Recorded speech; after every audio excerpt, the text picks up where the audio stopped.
Good morning student.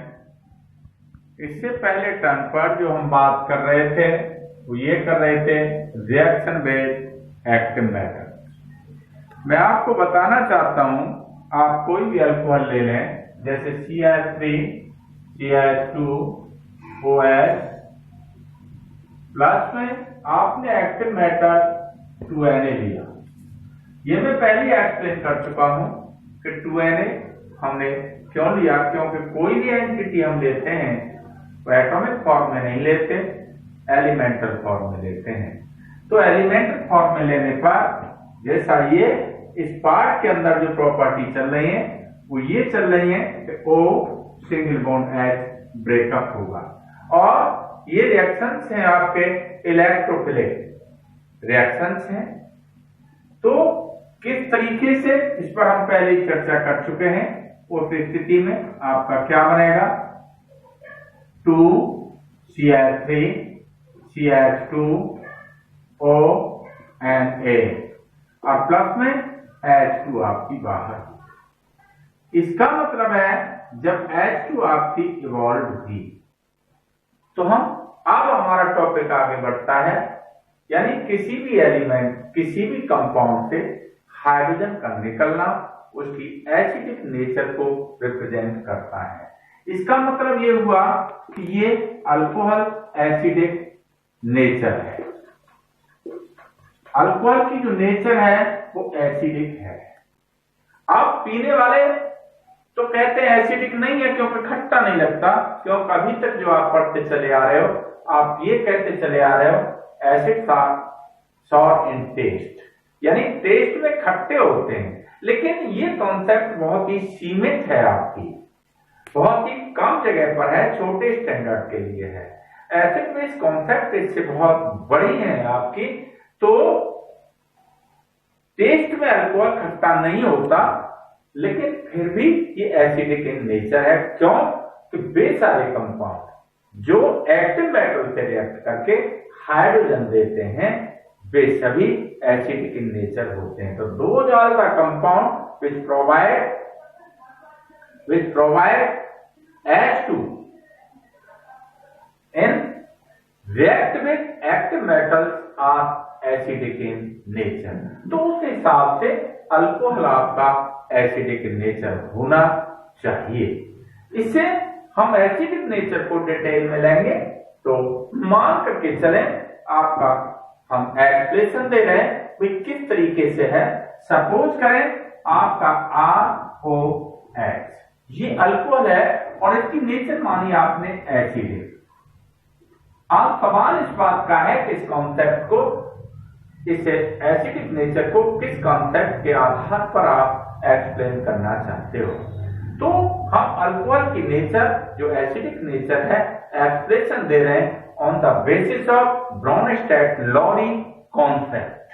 तो Bronsted-Lowry concept के according वे सारे सब्सटेंस जो H आयन देते हैं किसको, स्ट्रॉन्ग बेस को, वे सभी एसिड कहलाते हैं।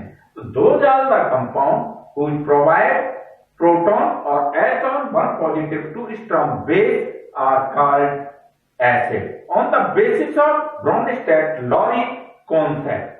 तो जब इसके पास में कोई बेस आता है, सपोज करें B, और स्ट्रॉन्ग बेस है ये, इस पर नेगेटिव चार्ज है, तो ये क्या हुआ, ये एसिड है, तो ये आपका एसिड हुआ, और ये क्या हुआ, आपका बेस हुआ।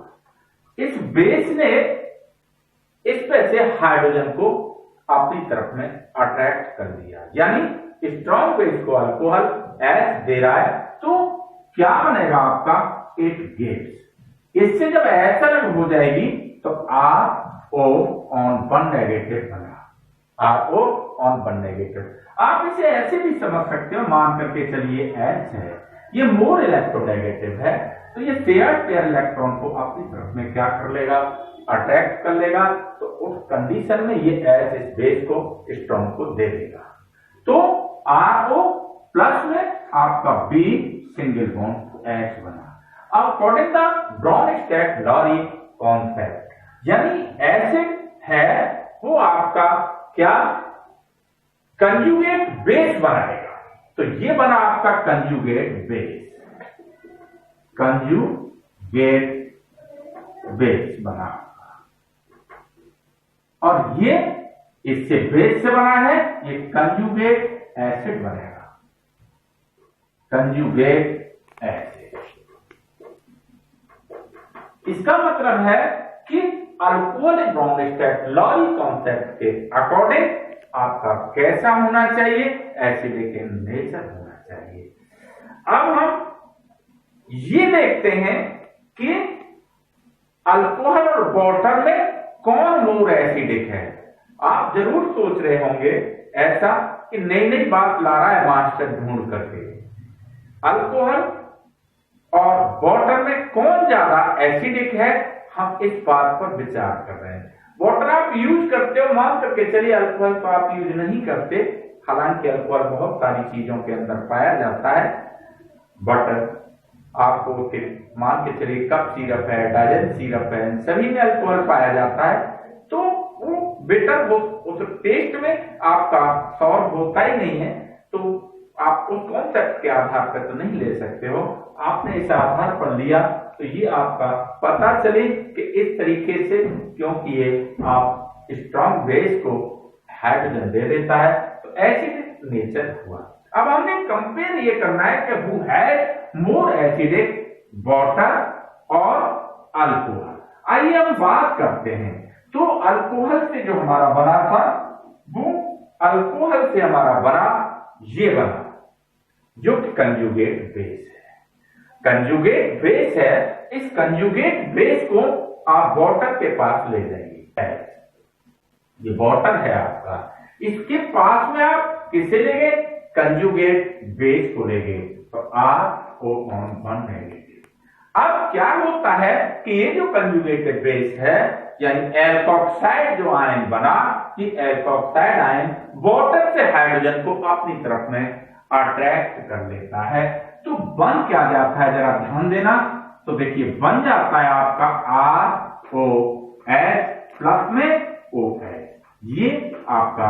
अब यहां फिर देख ले, इसे मान करके चले आप एसिड मानते हो, ये एसिड माना, और इसे आपने बेस माना, तो एसिड से जो बनेगा वो क्या बनता है, कंजुगेट क्या बनता है, कंजुगेट एसिड, कंजुगेट बेस बनता है। तो ये इसका कंजुगेट बेस हो गया, और ये बेस कंजुगेट एसिड हो गया।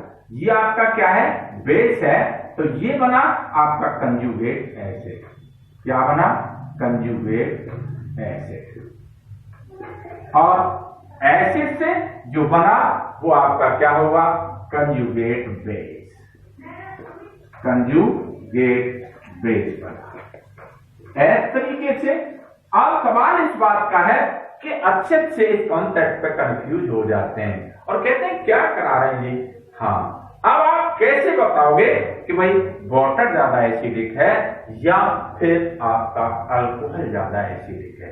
यहां पता चल रही है कि हमें जो मेन बात है कि वो वाटर इज मोर एसिडिक हुआ, मोर एसिडिक वाटर हुआ, वाटर इज मोर एसिडिक।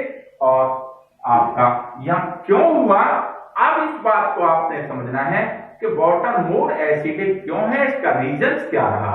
क्योंकि एल्कोक्साइड आपका बना था अल्कोहल से, यानी अल्कोहल पे से स्ट्रॉन्ग बेस ने एच को छीन लिया और उससे बना कौन, क्या बना आपका बेस बना एल्कोक्साइड। और ये जो बेस है वाटर से एच को अपनी तरफ में अट्रैक्ट कर लेता है, तो वाटर ज्यादा एसिडिक होना चाहिए, यानी वे कंपाउंड ज्यादा एसिडिक होते हैं जो इजीली हाइड्रोजन आयन दे दें। तो वाटर इजीली हाइड्रोजन आयन आपके एल्कोक्साइड आयन को प्रोवाइड करवा देता है। क्या करवा देता है, इजीली प्रोवाइड करवा देता है। इसीलिए आपका वाटर आपका मोर एसिडिक होना चाहिए। अब मान करके चलिए ये कॉन्सेप्ट आपकी समझ नहीं आई है, तो दूसरी कॉन्सेप्ट से भी वाटर और आप अल्कोहल को समझ सकते हो और वो आपकी इजीली समझ में आ जाएगी। आनी तो ये भी चाहिए, लेकिन वाइडली में किसी तरीके से नहीं आई है। तो आप दूसरी कॉन्सेप्ट को समझें जो कि नेक्स्ट वीडियो के अंदर होगी। आप